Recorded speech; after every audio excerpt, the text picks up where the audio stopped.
तो हेलो दोस्तों, आइए जानते हैं। आपने हमेशा देखा होगा या नोटिस किया होगा कि अगर हम डॉक्टर के पास जाते हैं इंजेक्शन लगवाने, तो क्या आपने सोचा है कभी कि अगर हम इंजेक्शन को खाली लगवाते हैं तो क्या हो सकता है।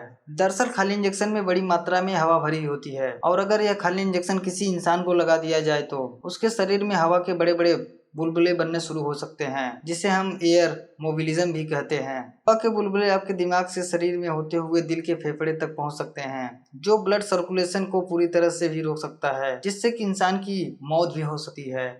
दोस्तों, आपने अक्सर भी देखा होगा कि डॉक्टर जब इंजेक्शन लगाते हैं तब इंजेक्शन में से थोड़ी सी दवाएं निकाल देते हैं, लेकिन आखिर डॉक्टर ऐसा क्यों करते हैं।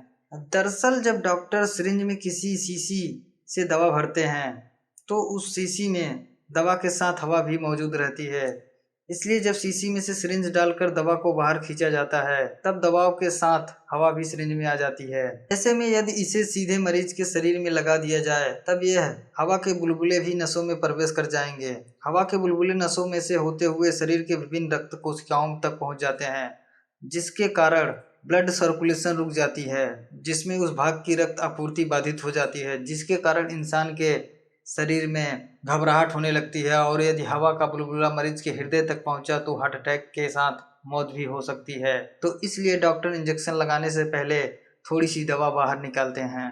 तो आपने भी देखा होगा इंजेक्शन लगाने से पहले डॉक्टर रुई क्यों लगाते हैं। जब आप किसी डॉक्टर के पास जाते हो और वो आपने देखा हो कि डॉक्टर इंजेक्शन लगाने से पहले रुई का इस्तेमाल जरूर करता है। ऐसा क्यों? उस रुई पर एक स्पिरिट केमिकल का प्रयोग किया जाता है, जिसे आप एक प्रकार से सैनिटाइजर भी समझ सकते हैं, और वह इस केमिकल का प्रयोग इसलिए करते हैं ताकि हमारी त्वचा पर रहने वाले कीटाणु मर जाएं। अगर इंजेक्शन लगाते समय कीटाणु शरीर के अंदर चले गए तो खून में मिल गए तो आपको बहुत सी बड़ी समस्या हो सकती है। इसलिए डॉक्टर सुई लगाने से पहले रुई लगाते हैं।